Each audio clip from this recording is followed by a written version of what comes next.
Hello. It's time for chapter 13 of The Hobbit. Not at home. In the meanwhile, the dwarves sat in darkness, and utter silence fell about them. Little they ate, and little they spoke. They could not count the passing of time, and they scarcely dared to move, for the whisper of their voices echoed and rustled in the tunnel. If they dozed, they woke still to darkness, and to silence going on unbroken. At last, after days and days of waiting, as it seemed, when they were becoming choked and dazed for want of air, they could bear it no longer. They would almost have welcomed sounds from below of the dragon's return. In the silence they feared some cunning devilry of his, but they could not sit there forever. Thorin spoke. "Let us try the door," he said.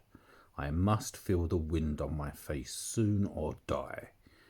I think I would rather be smashed by Smaug in the open than suffocate here." So several of the dwarves got up and groped back to where the door had been, but they found that the upper end of the tunnel had been shattered and blocked with broken rock. Neither key nor the magic it had once obeyed would ever open that door again. "We are trapped," they groaned. "This is the end. We shall die here." But somehow, just when the dwarves were almost despairing, Bilbo felt a strange lightening of the heart, as if a heavy weight had gone from under his waistcoat. "Come, come," he said. "While there's life, there's hope, as my father used to say, and third time pays for all. I am going down the tunnel once again. I have been that way twice when I knew there was a dragon at the other end. So I will risk a third visit when I am no longer sure. Anyway, the only way out is down, and I think this time you had better all come with me." In desperation they agreed, and Thorin was the first to go forward by Bilbo's side. "Now do be careful," whispered the Hobbit, "and as quiet as you can be. There may be no Smaug at the bottom, but then again there may be. Don't let us take any unnecessary risks." Down, down they went. The dwarves could not, of course, compare with the Hobbit in real stealth, and they made a deal of puffing and shuffling which echoes magnified alarmingly. But though every now and again Bilbo in fear stopped and listened, not a sound stirred below. Near the bottom, as well as he could judge, Bilbo slipped on his ring and went ahead, but he did not need it. The darkness was complete, and they were all invisible, ring or no ring. In fact, so black was it that the Hobbit came to the opening unexpectedly, put his hand on air, stumbled forward, and rolled headlong into the hall. There he lay face downwards on the floor and did not dare to get up, or hardly even to breathe. But nothing moved. There was not a gleam of light, unless, as it seemed to him when at last he slowly raised his head, there was a pale white glint above him and far off in the gloom. But certainly it was not a spark of dragon fire, though the worm stench was heavy in the place and the taste of vapour was on his tongue. At length Mr. Baggins could bear it no longer. "Confound you, Smaug, you worm!" he squeaked aloud. "Stop playing hide and seek. Give me a light and then eat me, if you can catch me." Faint echoes ran round the unseen hall, but there was no answer. Bilbo got up and found that he did not know in what direction to turn. "Now "Now I wonder what on earth Smaug is playing at," he said. "He is not at home today, or tonight, or whatever it is, I do believe. If Oin and Gloin have not lost their tinder boxes, perhaps we can make a little light and have a look round before the luck turns." "Light!" he cried. "Can anybody make a light?" The dwarves, of course, were very alarmed when Bilbo fell forward down the step with a bump into the hall, and they sat huddled just where he had left them at the end of the tunnel. "Shh! Shh!" they hissed when they heard his voice, and though that helped the Hobbit to find out where they were, it was some time before he could get anything else out of them. But in the end, when Bilbo actually began to stamp on the floor and screamed out "Light!" at the top of his shrill voice, Thorin gave way, and Oin and Gloin were sent back to their bundles at the top of the tunnel. After a while, a twinkling gleam showed them returning. Oin with a small pine torch alight in his hand, and Gloin with a bundle of others under his arm. Quickly Bilbo trotted to the door and took the torch, but he could not persuade the dwarves to light the others or to come and join him yet. As Thorin carefully explained, Mr. Baggins was still officially their expert burglar and investigator. If he liked to risk a light, that was his affair. They would wait in the tunnel for his report. So they sat near the door and watched. They saw the little dark shape of the Hobbit start across the floor, holding his tiny light aloft. Every now and again, while he was still near enough, they caught a glint and a tinkle as he stumbled on some golden thing. The light grew smaller as he wandered away into the vast hall. Then it began to rise dancing into the air. Bilbo was climbing the great mound of treasure. Soon he stood upon the top and still went on. Then they saw him halt and stoop for a moment. But they did not know the reason. It was the Arkenstone, the heart of the mountain. So Bilbo guessed from Thorin's description. But indeed there could not be two such gems, even in so marvellous a hoard, even in all the world. Ever as he climbed, the same white gleam had shone before him and drawn his feet towards it. Slowly it grew to a little globe of pallid light. Now, as he came near, it was tinged with a flickering sparkle of many colours at the surface, reflected and splintered from the wavering light of his torch. At last he looked down upon it, and he caught his breath.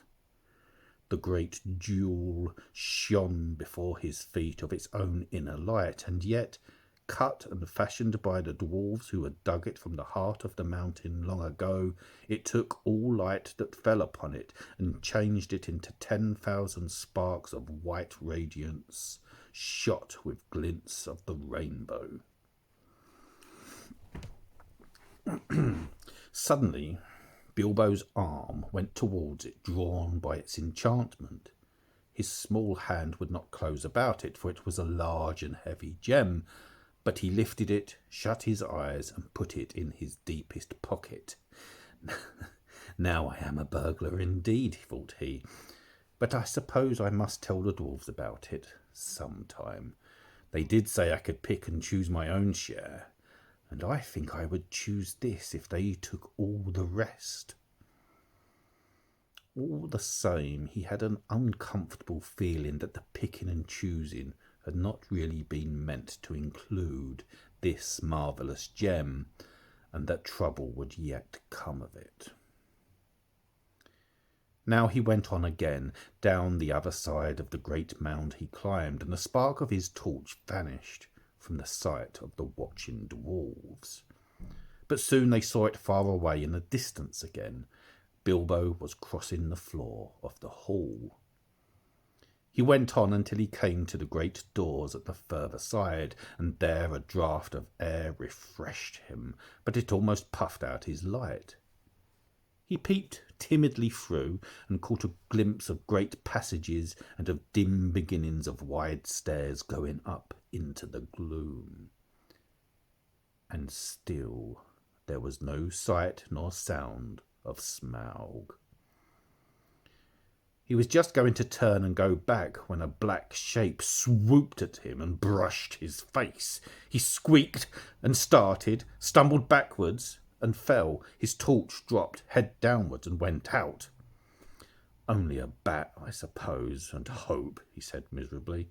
"But now what am I to do? Which is east, south, north or west?" "Foreign! Balin! Ein! Gloin! Billy! Killy!" he cried as loud as he could. It seemed a thin little noise in the wide blackness. "The light's gone out! Someone come and find me and help me!" For the moment his courage had failed altogether. Faintly the dwarves heard his small cries, though the only word that they could catch was "Help!" "Now what on earth or under it has happened?" said Thorin. "Certainly not the dragon, or he would not go on squeaking." They waited a moment or two, and still there was no dragon noises. No sound at all, in fact, but Bilbo's distant voice. "Come, one of you, get another light or two," Thorin ordered. "It seems we have got to go and help our burglar."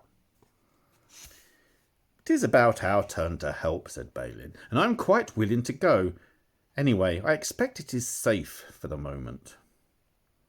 Gloin lit several more torches, and then they all crept out, one by one, and went along the wall as hurriedly as they could. It was not long before they met Bilbo himself coming back towards them.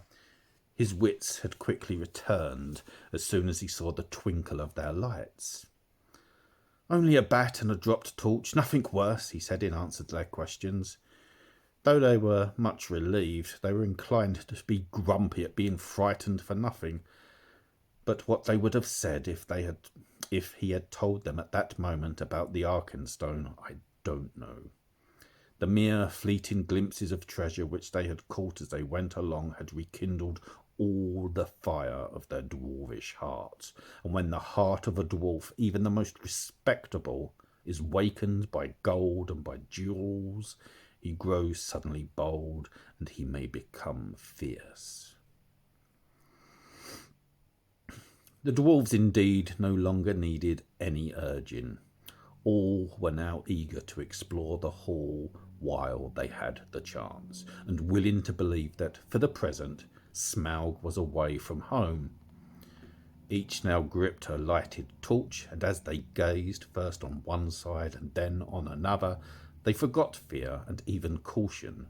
They spoke aloud and cried out to one another as they lifted old treasures from the mound or from the wall and held them in the light, caressing and fingering them. Philly and Killy were almost in merry mood, and finding still hanging there many golden harps strung with silver, they took them and struck them, and being magical and also untouched by the dragon, who had small interest in music, they were still in tune. The dark hall was filled with melody that had long been silent, but most of the dwarves were more practical. They gathered gems and stuffed their pockets, and let what they could not carry fall back through their fingers with a sigh. Thorin was not least among these, but always he searched from side to side for something which he could not find. It was the Arkenstone, but he spoke of it yet to no one. Now the dwarves took down mail and weapons from the walls and armed themselves. Royal indeed did Thorin look, clad in a coat of gold-plated rings, with a silver-hafted axe in a belt crusted with scarlet stones. "Mr. Baggins," he cried, "here is the first payment of your reward. Cast off your old coat and put on this." With that he put on Bilbo a small coat of mail, wrought for some young elf prince long ago. It was of silver steel, which the elves call mithril, and with it went a belt of pearls and crystals. A light helm of figured leather strengthened beneath with hoops of steel and studded about the brim with white gems was set upon the hobbit's head. I feel magnificent, he thought, but I expect I look rather absurd. How they would laugh on the hill at home. Still, I wish there was a looking-glass handy. All the same, Mr. Baggins kept his head more clear of the bewitchment of the hoard than the dwarves did. Long before the dwarves were tired of examining the treasures, he became weary of it and sat down on the floor, and he began to wonder nervously what the end of it all would be. I would give a good many of these precious goblets, he thought, for a drink or something cheering out of one of Bjorn's wooden bowls. "Thorin," he cried aloud, "what's next? We are armed, but what good has any armour ever been before against Smaug the Dreadful? This treasure is not yet won back. We are not looking for gold yet, but for a way of escape, and we have tempted luck too long." "You speak the truth," answered Thorin, recovering his wits. "Let us go. I will guide you. Not in 1,000 years should I forget the ways of this palace." Then he hailed the others, and they gathered together, and holding their torches above their heads, they passed through the gaping doors, not without many a backward glance of longing. Their glittering mail they had covered again with their old cloaks, and their bright helms with their tattered hoods, and one by one they walked behind Thorin, a line of little lights in the darkness that halted often, listening in fear once more for any rumour of the dragon's coming. Though all the old adornments were long mouldered or destroyed, and though all were befouled and blasted with the comings and goings of the monster, Thorin knew every passage and every turn. They climbed long stairs, and turned and went down wide, echoing ways, and turned again and climbed yet more stairs, and yet more stairs again. These were smooth, cut out of the living rock, broad and fair, and up the dwarves went, and they met no sign of any living thing, only furtive shadows that fled from the approach of their torches fluttering in the draughts. The steps were not made all the same for hobbit legs, and Bilbo just was feeling that he could go on no longer, when suddenly the roof sprang high and far beyond the reach of their torchlight. A white glimmer could be seen coming through some opening far above, and the air smelt sweeter. Before them light came dimly through great doors that hung twisted on their hinges and half burnt. "This is the great chamber of Thror," said Thorin, "the hall of feasting and of council. Not far off now is the front gate." They passed through the ruined chamber. Tables were rotting there. Chairs and benches were lying there overturned, charred and decaying. Skulls and bones were upon the floor among flagons and bowls and broken drinking horns and dust. As they came through yet more doors at the further end, a sound of water fell upon their ears, and the grey light grew suddenly more full. "There is the birth of the running river," said Thorin. "From here it hastens to the gate. Let us follow it." Out of a dark opening in a wall of rock there issued a boiling water, and it flowed, swirling in a narrow channel, carved and made straight and deep by the cunning of ancient hands. Beside it ran a stone-paved road, wide enough for many men abreast. Swiftly along this they ran, and round a wide sweeping turn, and behold! Before them stood the broad light of day. In front there rose a tall arch, still showing the fragments of old carven work within, worn and splintered and blackened though it was. A misty sun sent its pale light between the arms of the mountain, and beams of gold fell on the pavement at the threshold. A whirl of bats, frightened from slumber by their smoking torches, flurried over them. As they sprang forward, their feet slithered on stones rubbed smooth and slimed by the passing of the dragon. Now before them the water fell noisily outward and foamed down towards the valley. They flung their pale torches to the ground and stood gazing out with dazzled eyes. They were come to the front gate and were looking out upon Dale. "Well," said Bilbo, "I never expected to be looking out of this door, and I never expected to be so pleased to see the sun again and to feel the wind on my face. But ow, this wind is cold." It was. A bitter, easterly breeze blew with a threat of oncoming winter. It swirled over and round the arms of the mountain into the valley and sighed among the rocks. And after their long time in the stewing depths of the dragon-haunted caverns, they shivered in the sun. Suddenly Bilbo realised that he was not only tired, but also very hungry indeed.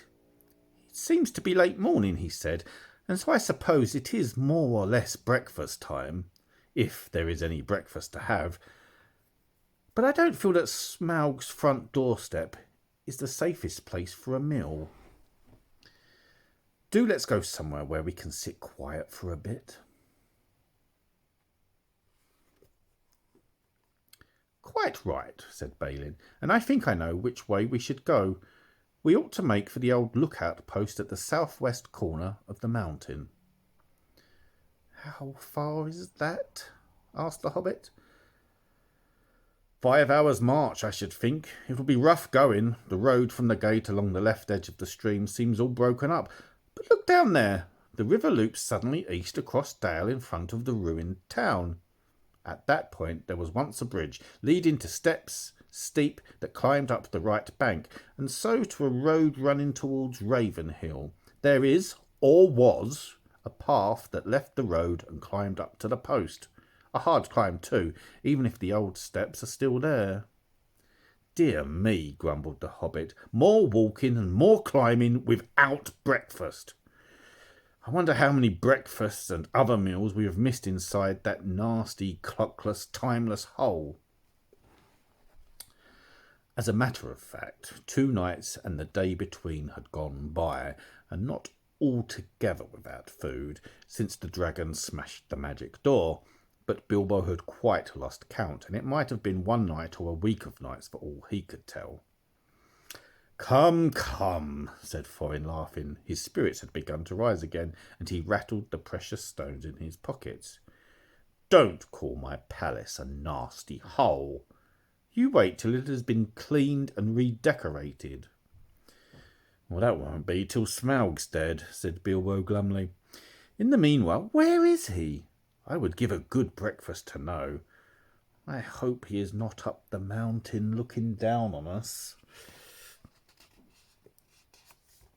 That idea disturbed the dwarves mightily, and they quickly decided that Bilbo and Balin were right. "We must move away from here," said Dorry. "I feel as if his eyes were on the back of my head." "It's a cold, lonesome place," said Bomba. "There may be drink, but I see no sign of food. A dragon would always be hungry in such parts." Come on," cried the others. "Let us follow Balin's path." Under the rocky wall to the right there was no path, so on they trudged among the stones on the left side of the river, and the emptiness and desolation soon sobered even Thorin again. The bridge that Balin had spoke of they found long fallen, and most of its stones were now only boulders in the shallow, noisy stream. But they forded the water without much difficulty and found the ancient steps and climbed the higher bank. After going a short way, they struck the old road, and before long came to a deep dell sheltered among the rocks. There they rested for a while and had such a breakfast as they could, chiefly cram and water. If you want to know what cram is, I can only say that I don't know the recipe, but it is biscuitish, keeps good indefinitely, is supposed to be sustaining, and is certainly not entertaining, being in fact very uninteresting except as a chewing exercise. It was made by the lake men for long journeys. After that they went on again, and now the road struck westwards and left the river, and the great shoulder of the south pointing mountain spur drew ever nearer. At length they reached the hill path. It scrambled steeply up, and they plodded slowly one behind the other, till at last in the late afternoon they came to the top of the ridge and saw the wintry sun going downwards to the west. Here they found a flat place without a wall on three sides, but backed to the north by a rocky face in which there was an opening like a door. From that door there was a wide view east and south and west. Here, said Balin, in the old days we used always to keep watchmen, and that door behind leads into a rock-hewn chamber that was made here as a guard-room. There were several places like it round the mountain, but there seemed small need for watching in the days of our prosperity, and the guards were made over comfortable, perhaps. Otherwise we might have had longer warning of the coming of the dragon, and things might have been different. Still, here we can now lie hid and sheltered for a while, and can see much without being seen. Not much use if we have been seen coming here, said Dorry, who was always looking up towards the mountain's peak, as if he expected to see Smaug perched there like a bird on a steeple. We must take our chance of that, said Thorin. We can go no further today. Hear, hear, cried Bilbo, and flung himself on the ground. In the rock chamber there would have been room for 100, and there was a small chamber further in, more removed from the cold outside. It was quite deserted. Not even wild animals seemed to have used it in all the days of Smaug's dominion. There they laid their burdens, and some threw themselves down at once and slept, but the others sat near the outer door and discussed their plans. In all their talk they came perpetually back to one thing. Where was Smaug? They looked west, and there was nothing, and east there was nothing, and in the south there was no sign of the dragon. But there was a gathering of very many birds. At that they gazed and wondered, but they were no nearer understanding it when the first cold stars came out.